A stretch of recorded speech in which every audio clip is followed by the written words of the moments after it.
Alex from alexc.com again. Hey, hope you have a good week. Now, today I'm gonna pretty much talk about how to actually maintain the state of your brain's um, kind of in its optimum functionality. So because a lot of people ask when someone is in the creative or the sort of constantly require a new idea to present in terms of like for to develop, like, let's say a brand or products. So generally I think if your state of mind and brain is not really in the mode of really optimal to perform, then I think that is the core problems of the ability to perform. So again, like, because there are always a timeline, a lead time to really meet up for the creative before it moves to the execution of the ideas or the concept. So you don't have, generally you don't have like all the time to just work on the creative, the concept, and not aware that the rest of the time is actually for production and manufacturing. So that's pretty much like in any business there are timeline of from A to B to deliver it to customers. So to keep things really simple, like, I'm just going to focus on 9 points of ways that you can keep your brain in the optimum performance mode. So the first one is actually having a good diet. So having a good diet is really important in terms of like in introducing like green leafy goods, like vegetables, broccolis, like spinach, and celeries and cabbage, and even like veggies with colors as well, like carrots and capsicums, and introducing like onions and ginger. And some people prefer garlic, and like not like you can introduce all those foods into your diet, and so it's more of rich in the plant nutrients. It's not just meat. Well, again, with proteins, like you can have a balance of some carbs. Some people handle carbs, some people can't, so it depends on yours as well. Like, if you want to eat clean, generally it will help like with digestion really well. And again, like, because your stomach is kind of like your second brain, and so you got to put in the right thing into your stomach, so the body absorb good nutrients, and so your brain kind of like boom, absorb all the good nutrients, and they're all like interconnected. The ecosystem is kind of like connected to each other. And so that's the first one. The second one is having clean environment. And so clean environment by mean like your room and your work environment, and in your cars, and kind of like you generally feel like, if you don't believe me, like, if you keep your car clean, you generally have a very good visual of like clarity of like your car is really clean. But if you have a messy car, you tend to have that thought of like, oh gosh, I should keep that clean. And it's just behind your mind. It's not really what you are consciously aware, but you kind of like subconsciously, it's like, oh yeah, my car is messy.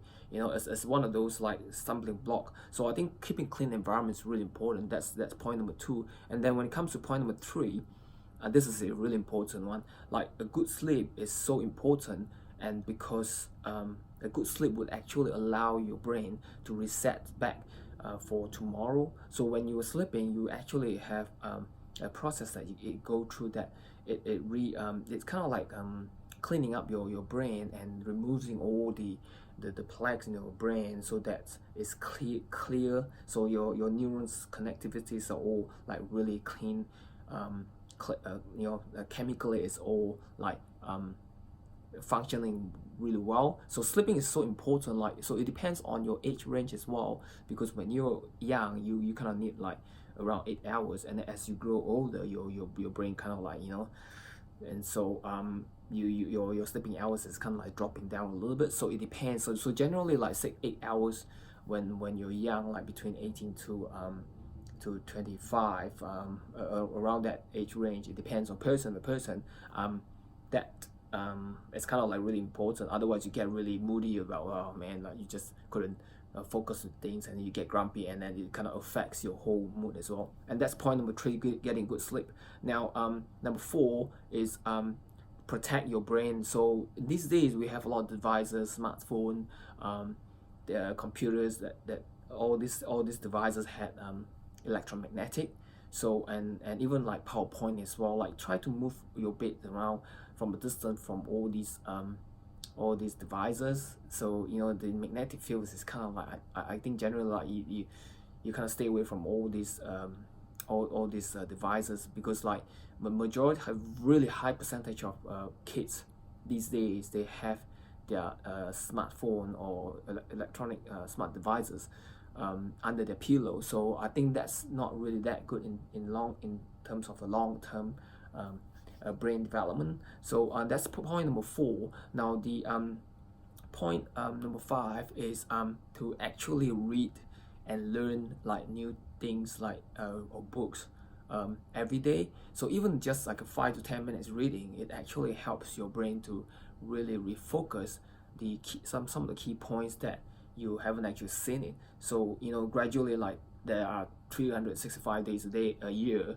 and if you spend 5 to 10 minutes a day just to read, or getting a good audio to recharge your thinking pattern, and that develops a long-term really healthy rhythm and behavior, and so that will kind of like reprogram your subconscious at the same time.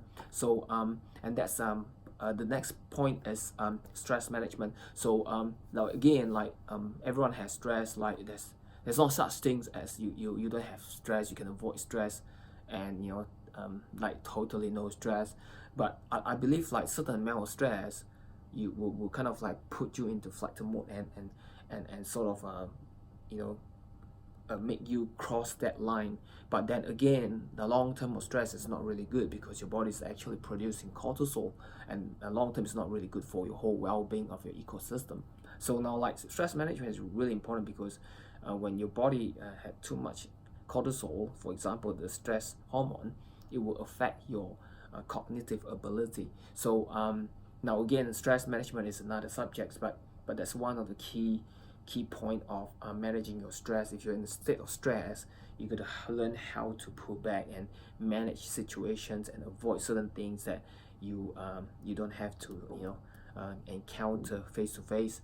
Now that's the point number 7 is associating yourself with a positive peer group. And so associating yourself with positive people is so important, because at the end of the day, birds of the same feathers flock together. Like if you associate with negative people, doesn't matter how positive you are, you would generally influenced by a group of the negative people.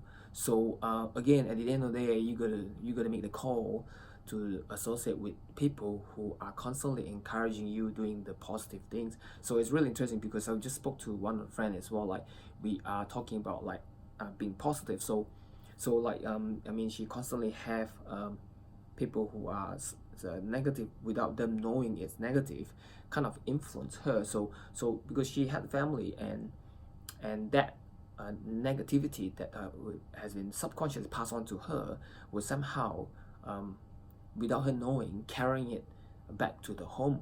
So well, it's really powerful, because without, some people didn't realize that some of the things that you can it's quite contagious. It's like catching a cold without you knowing, until the symptoms appear on the surface.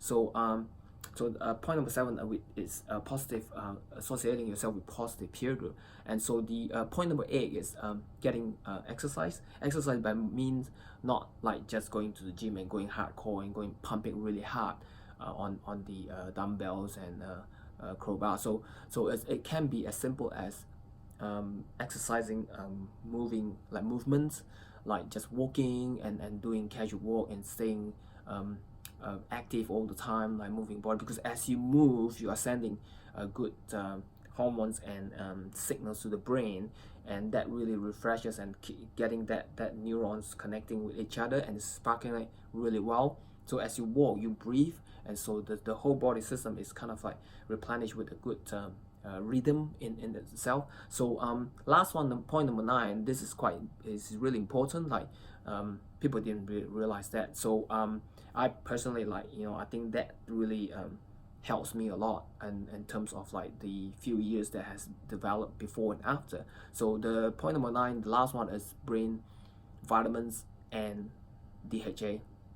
So brain vitamins, I would strongly encourage going for the natural vitamins that's good for your brain. B complex is generally a good one, but if you can, you generally go for a whole range of natural vitamins, preferably coming from plants. So not really synthetic, coming from source of different things that has been chemically modified to extract. So and then so like the DHA is all coming from source like fish oil, high quality, again, like high quality DHA and normal DHA. They have like ranges, because I wouldn't go there because they are such a long way to emphasize on the for example, like the 4 types of fish oil that each has its own purity level. So that's really important, and DHA is so important for the brain. And I personally experienced the effectiveness of consuming to a certain amount. It really helps with in long terms that how brains are thinking.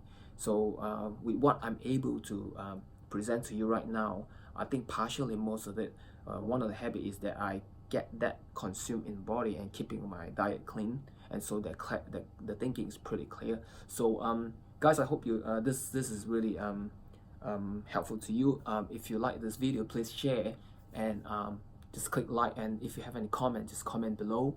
And any previous subject that you would like to look at in the past video, just click through and have a look around. Yeah, hope you have a good week, and we'll speak to you next time. Have a good weekend. See you. Bye.